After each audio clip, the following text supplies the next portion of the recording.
कुछ लोग होते हैं इस दुनिया में जिनका नाम बहुत होता है और कुछ लोग होते हैं जिनका काम कमाल का होता है। मैं आपको हिंट देता हूं, फिर आप बताना कौन हो सकते हैं। उनका एक YouTube चैनल है जिसपे 35 लाख से ज्यादा सब्सक्राइबर्स हैं और 19 करोड़ से ज्यादा व्यूज हैं। वो क्या करते हैं, एक बुक को पढ़ते हैं, जिस बुक को पढ़ने में हो सकता है आपको 4 घंटे लगे, 5 घंटे लगे, उस बुक को पूरा वो पढ़ते हैं, फिर उसकी समरी बनाते हैं और शॉर्ट में 10 से 15 मिनट के अंदर अंदर उस समरी को आप लोगों के साथ में शेयर करते हैं। ये book exactly. Let's give a big round of applause for the one and only Mudassir Khan.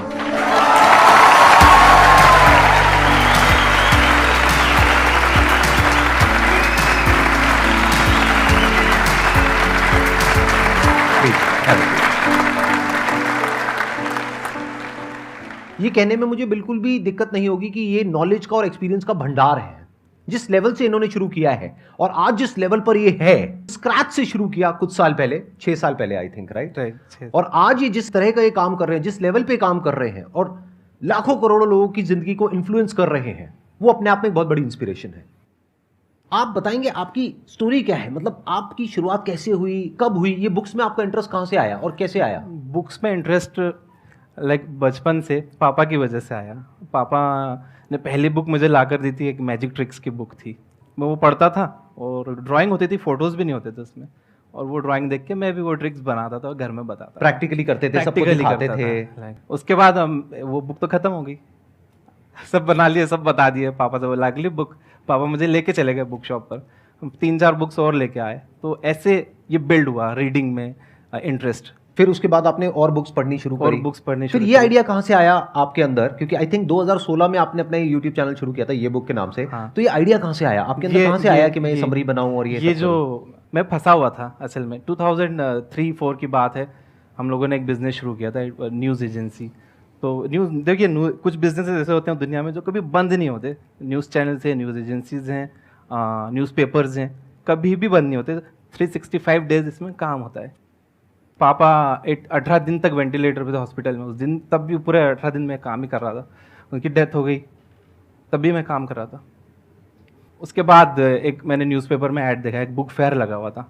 मैं चले गया और किलो से बुक्स मिल रही थी वहाँ। किलो के भाव से मिलती थी? किलो से बुक। ये मैंने पहली बार सुना है, ऐसी भी कोई बुक फेयर होती है? हाँ, एक बुक फेयर थी किलो से, एक रद्दी जैसा था वो, किलो से बुक्स। तो आप बेच भी सकते हैं, खरीद भी सकते हैं। हाँ, तो और मैं कलर ब्लाइंड हूँ। पीले कलर की एक बुक, मुझे कवर अच्छा लगा यार, येलो कलर में, कलर ब्लाइंड।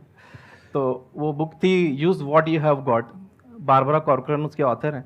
तो बारबरा भी यही प्रॉब्लम फेस कर रही थी जब उन्होंने बिजनेस शुरू किया था, कि वो अपना काम डेलीगेट नहीं कर पा रही थी। तो वो लिखती हैं कि देखिए, आप कभी भी अपने जैसा 100% ढूंढने जाओगे, नहीं मिलेगा कोई भी। आप जितना कर रहे हो, आपके 80% भी कोई कर रहा हो, वो काम उसे दे दो। यहाँ से मेरे ताले खुल गए दिमाग के। तब मैंने सोचा अब बुक्स का नॉलेज शेयर करेंगे। बुक्स में इतना पावर है, कोई एक बुक का एक आइडिया आपकी ज़िंदगी कंप्लीटली बदल सकता है। तो मैं वहाँ से निकला तो मैं यहाँ पहुँचा हूँ। अभी तो आगे, बहुत आगे जाने वाले हैं आप। Let's give big hand for him. ये छोटी चीज नहीं है, ये पहली बार एक पब्लिक प्लेटफॉर्म पर आए हैं और यहाँ पर आकर के बोल रहे हैं। इसके लिए बहुत करेज चाहिए।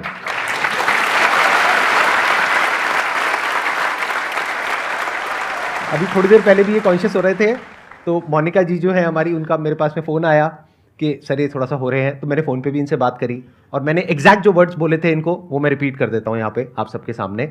आपका एक भाई है जिसके साथ में आप बैठ रहे हो और बात करने वाले हो।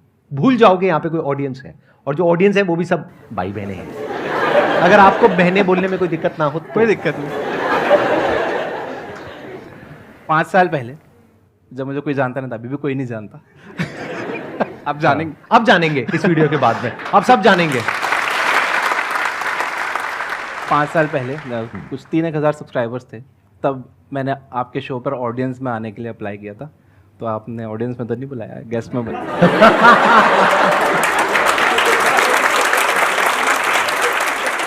तो मुझे लगता है कि आने वाले कुछ महीनों में या सालों में इनमें से भी कई लोग आपके सामने यहाँ बैठे होंगे। 100%।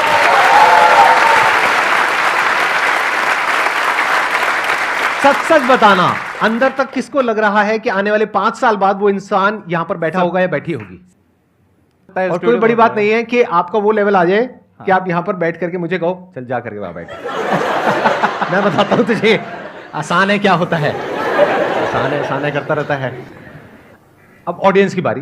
सर जैसे कि आपको बुक्स रीड करने का बहुत शौक है सर, मुझे भी बहुत है, बट सर जो मोटिवेशनल बुक्स होती हैं जिसमें कोट्स बहुत सारे होते हैं, तो उसको रियल लाइफ में कैसे इम्प्लीमेंट किया जाए जिससे कि हम मोटिवेट रहें? देखो, बाहर से आने वाली मोटिवेशन टिकती नहीं है जब तक मोटिवेशन अंदर से ना आए।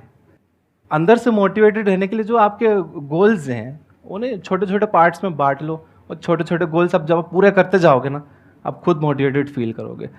मेक योर बेड एक बुक है, उसमें ऑथर बता रहे हैं सबसे पहले सुबह उठकर अपना बिस्तर ठीक करो, it will get you motivated for the day. और दिन खराब भी गया था आपको, घर आकर रात में बिस्तर तो अच्छा मिल रहा है सोने के लिए।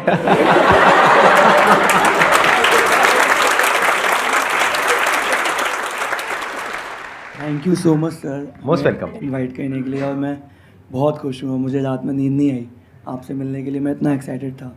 सर मेरा क्वेश्चन आप दोनों से ही है कि सर्वाइवल तो सभी कर रहे हैं, बट एक बार जब सक्सेस मिल जाती है और सक्सेस की हाईएस्ट पीक पे पहुंचने के बाद डाउन टू अर्थ कैसे रहना है, उसका क्या सीक्रेट है? आप ये सवाल पूछ रहे हो, टॉन्ट मार रहे हो? नहीं सर, मैंने देखा है सर, बहुत लोग सक्सेस मिलने के बाद ना, कितनों को वो समझ आया मैंने क्या कहा है?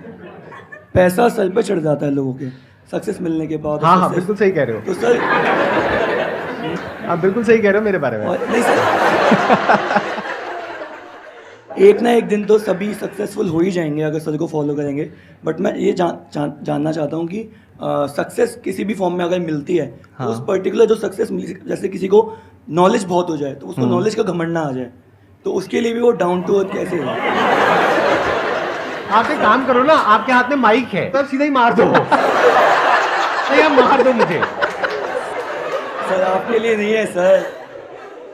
घमंड नहीं दिखता है, गुस्सा दिखता है, और गुस्से के पीछे जरूरी नहीं है घमंड हो सकता है कोई वजह हो जो किसी को पता ना हो और दूर से दुनिया देख करके कह रही है उसमें बहुत घमंड आ गया है। जैसे कोई आदमी है वो किसी से बात नहीं करता अपनी कॉलोनी में, लोग क्या कह रहे हैं वो बहुत घमंडी है, उसको सक्सेस मिल गई है तो उसमें बहुत घमंड आ गया। अरे घमंड नहीं आया, वो इंट्रोवर्ट है, वो किसी से बात नहीं करता है। कोई इंसान है उसको कभी गुस्सा नहीं आता है, एक बार उसको गुस्सा आ गया तो पूरी दुनिया क्या कह रही है, वो घमंडी है। गुस्से में और घमंड में बड़ा फर्क है। जैसे पहले के जमाने में आपने कहानियां सुनी होगी, ऋषि मुनि होते थे, अपनी तपस्या कर रहे हैं, शांति से बैठे हैं, अपना काम कर रहे हैं, कोई आया उनकी तपस्या भंग करके चला गया तो उन्होंने उसको श्राप दे दिया, तो उनको गुस्सा आया ना, तो क्या वो घमंडी है? बहुत थिन लाइन है जिसको हम समझ नहीं पाते। बहुत ही थिन लाइन है जिसको हम समझ नहीं पाते हैं। और उसको समझना बहुत ही कॉम्प्लिकेटेड है क्योंकि उसमें इतने सारे फैक्ट्स इन्वॉल्व हैं जिसमें से 99% फैक्ट्स तो सामने वाले को पता ही नहीं होते हैं। यानी आपके पड़ोसी के बारे में 99% बातें हैं जो आपको पता ही नहीं है और आप 1% के बेस पे उसको जज कर रहे हो। मतलब कि अपना ध्यान अपने काम पर रखो और दुनिया का जो काम है वो उन पे छोड़ दो। दुनिया का काम है आपके काम में कमियां निकालना, करेक्ट। आपका काम है अपने काम को अच्छे से करना, करेक्ट। तो आप अपना काम करो, दुनिया को उनका काम करने दो। और जैसे आपने बताया शुरू में कि अगर कोई ज़्यादा बात नहीं करता किसी से तो ज़रूरी नहीं घमंडी, वो इंट्रोवर्ट हो सकता है। मैं भी इंट्रोवर्ट हूँ और मुझे भी अभी रिसेंटली पता चला है कई लोग घमंडी बोलते हैं।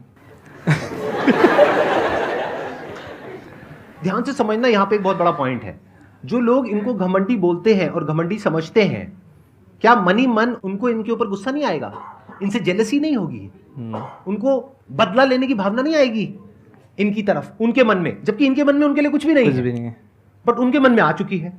अब उसका क्या इलाज है? ये दुनिया ऐसी ही है, तो दुनिया को दुनिया के हाल पे छोड़ दो।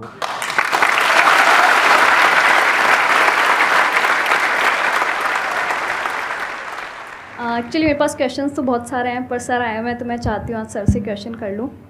मेरे को भी काफ़ी शौक है बुक्स पढ़ने का और मैं रेगुलर पढ़ती हूँ, बट प्रॉब्लम ये आ जाती है कि जब ज़्यादा बुक्स पढ़ते हैं तो वो बहुत सारी चीज़ें दिमाग में आ जाती है, तो कन्फ्यूज़न हो जाता है कि क्या चीज़ पकड़ के रखें, क्या छोड़ दें। पढ़ करके हम कंफ्यूज हो गए कि ये सही है या वो सही है, हाँ, या वो बुक इसी टॉपिक के बारे में ये कह रही है और दूसरी बुक कुछ और कह रही है। फिर हम सर के वीडियोस देखते हैं तो वो तो बिल्कुल ही अच्छे होते हैं और डिफरेंट होते हैं। तो सर को भी कमेंट्स आते, सर पहले आप ऐसा बोलते थे अब ऐसा बोलते हो। हाँ राइट, मेरे को भी ये सर, कमेंट्स but आते हैं। आपका वही तो ना, पहले आप कुछ अलग बोलते थे और अभी ऐसा नहीं कि कुछ गलत बोलते थे। नहीं आप भी बोल लो, कोई बात नहीं। नहीं सर, मैं तो हुई पंचिंग बैग, जो आपका जो लेवल है लाइक ना, अ पंचिंग बैग। जो आएगा मार करके चला जाएगा, मारो मारो नहीं मुझे, सर, मारो। बिल्कुल नहीं, मैं पॉजिटिव वे में बोल रही हूँ। आपकी वीडियोस में भी अब फर्क तो आया ही है ना सर। पहले आप आप मेरी तारीफ कर रहे हो, बुराई कर रहे हो? सर मैं तारीफ कर रही हूँ, अब अच्छा, बहुत तारीफ अच्छे कर वे में, मतलब अब तो ठीक है। लेवल हाई हो गया। पता नहीं लगता आजकल कौन क्या कर रहा है, पूछना पड़ता है। हाँ, देखिए किसी भी बुक की बात को ब्लाइंडली बिलीव तो नहीं करना चाहिए। आपके पास एक दिमाग है तो अपना दिमाग भी चलाना चाहिए। और मैं तो ये मानता हूँ ज़्यादा बहुत सारे सेल्फ हेल्प बुक्स पढ़ने की ज़रूरत नहीं है। एक बुक है थिंक एंड ग्रो रिच, और मुझे ऐसा लगता है कि वो सभी सेल्फ हेल्प बुक्स की मदर है, बाप है।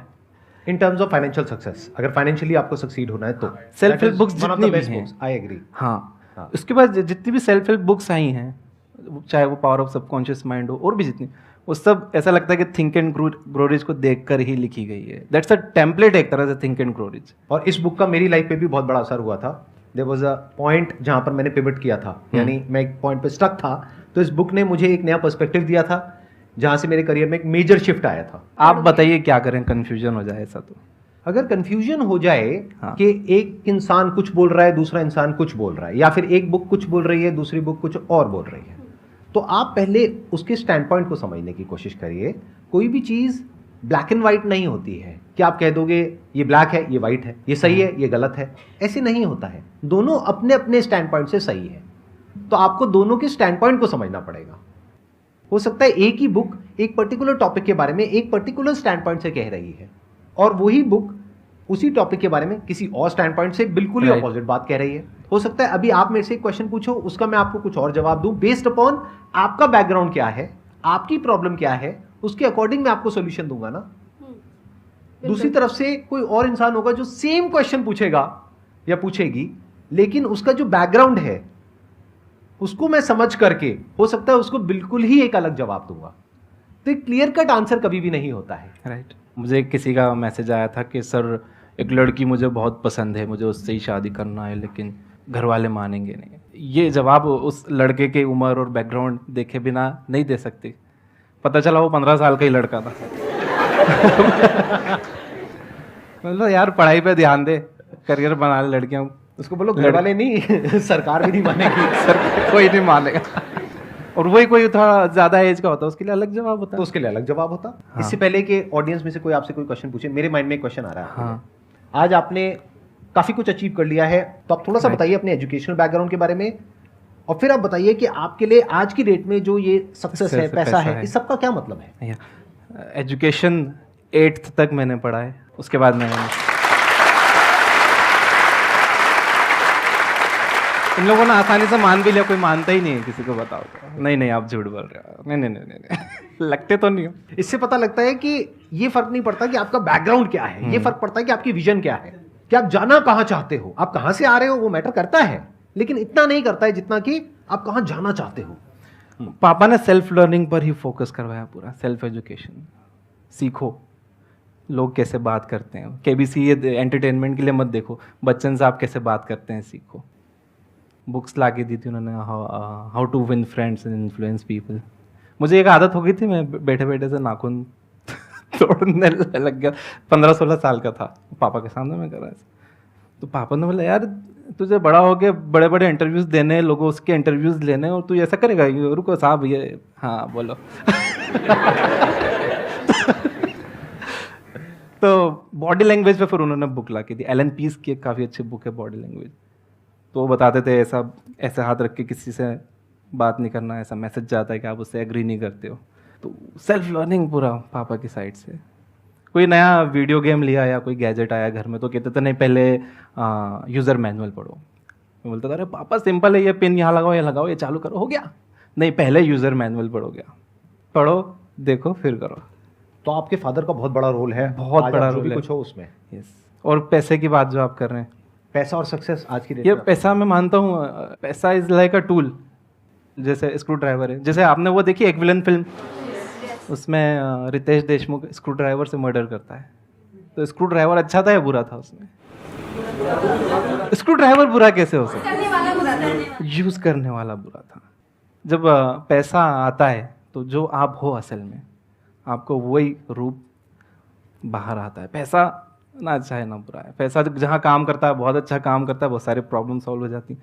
तो it's a tool, treat it as a tool. सिर पे मत चढ़ने दो। आप जो पूछ रहे थे सिर पे चढ़ जाता है, पैसों का आप टूल की तरह देखोगे। बहुत अच्छी बात बोली है इन्होंने। Let's give big hand for.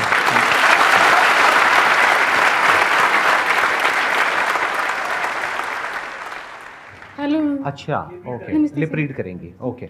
मैं आपके ताकि बोलना चाहती हूँ क्योंकि मैं आज जो भाई हूँ देखिए भाई हूँ, मतलब मेरा प्रॉब्लम है, मैं सुन नहीं सकती, इसकी वजह से मैं अपने आप को कमजोर न मानती हूँ।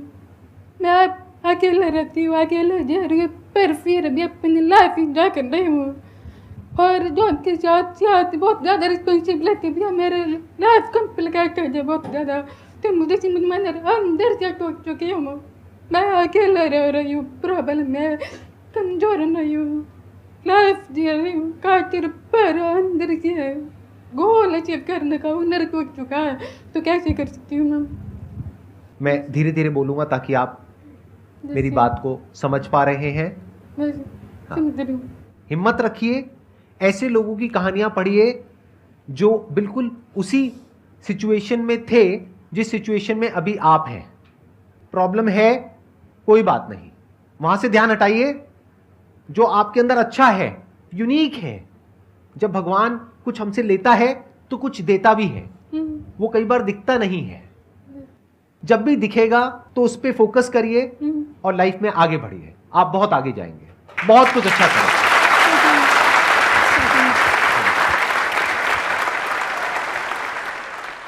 मुझे पूछना है मोटिवेशन के ऊपर। मैं बहुत ही इमोशनल पर्सन हूँ। मैं अपने डियर वंस को लेकर बहुत जल्दी घबरा जाती हूँ। अभी तक ये फीलिंग मुझे अभी मैं शिवर कर रही हूँ पूछते हुए, जो मैं आपसे पूछने वाली हूँ। आई एम सॉरी, मैं आपको रिमाइंड करा रही हूँ। जब आपके फादर वेंटिलेटर पे थे, आई नो कि वो टाइम बहुत स्ट्रगलिंग रहा होगा आपके लिए, आप शायद कुछ अचीव भी करना चाह रहे होंगे। तो क्या आप मुझे प्लीज़ थोड़ा इंस्पायर करेंगे, आपने कैसे उस टाइम को डील किया, कैसे मोटिवेशन हुई? उस टाइम मैंने कैसे डील किया, यार टूट जाता है इंसान, डील क्या करेगा उससे। It takes time to recover. वो रिकवर ज़िंदगी भर नहीं हो सकते, आप हमेशा कमी लगेगी। क्या आपने भी किसी अपने को खोया है? सर ऐसा हुआ नहीं, बट मैं डरती हूँ। डरते हो कि ऐसा हो गया तो? हाँ सर। एक तो ये आपको एक दिमाग में बात बिठा के रखनी चाहिए कि कोई भी आपके साथ हमेशा रहने वाला नहीं है। आप रिमाइंड कराते रहना चाहिए, हर चीज़ टेम्प्ररी है। आप भी, मैं भी, हमारी फैमिलीज भी, हर रिश्ता टेम्प्ररी है। तो ये आप खुद को रिमाइंड कराते रहना चाहिए। Good morning sir. पहले गुड मॉर्निंग जी। जोश होता है कि नहीं यार किताब पढ़ लूँगा, एक दो लाइन पढ़ता हूँ, एक दो टॉपिक, थोड़ा 2-4-5 पेज पढ़ता हूँ, फिर एक दो दिन के बाद फिर ठंडा हो जाता हूँ। इनको ना थोड़ा सा गर्म कर दो आप।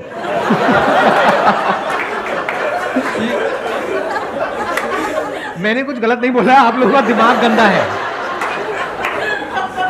अश्लील लोग, उन्होंने बोला वो ठंडे हैं, मैंने कहा उनको गर्म कर दो बस। कैसे करना है, क्या करना है, वो इन दोनों के बीच की बात है। मैं कौन होता हूँ बीच में कुछ बोलने वाला? हाँ। 4-5 दिन के बाद जब फिर पढ़ना शुरू करता हूँ तो लगता है यार पीछे वाला तो आप कैसे पढ़ते हो? बेड पर पढ़ते हो? बेड पे भी पढ़ता हूँ। नहीं, बेड पर पढ़ना छोड़ दो, टेबल चाहिए, चेयर चाहिए। अब माहौल होना चाहिए पढ़ने का। बेड पर पढ़ोगे नींद आ जाएगी, क्या पढ़ पाओगे? 2-4 दिन 5 दिन करता हूँ, पर फिर जाके फिर वो देखो, आपके पास पर्पस होना चाहिए। वो किताब आप क्यों पढ़ रहे हो? वो कह रहे हैं पर्पस क्या है आपका वो बुक पढ़ने का? जो भी बुक आप पढ़ रहे हो, पहले तो किस टाइप की बुक पढ़ रहे हो जो आप ठंडे हो रहे हो? तो ऐसी बुक पढ़ो ना, थोड़े गर्म हो जाओ।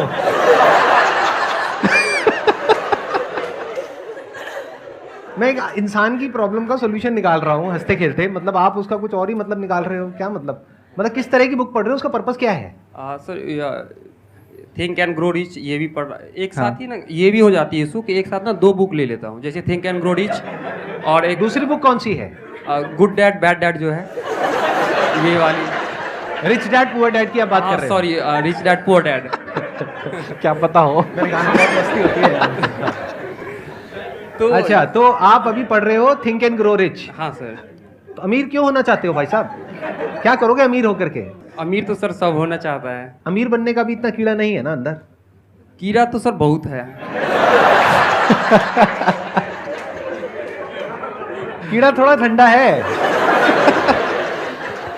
कीड़े को गर्म करो। आपको कुछ कहना है इनको? मतलब वही कीड़ा ठंडा है। हाँ, कभी कभी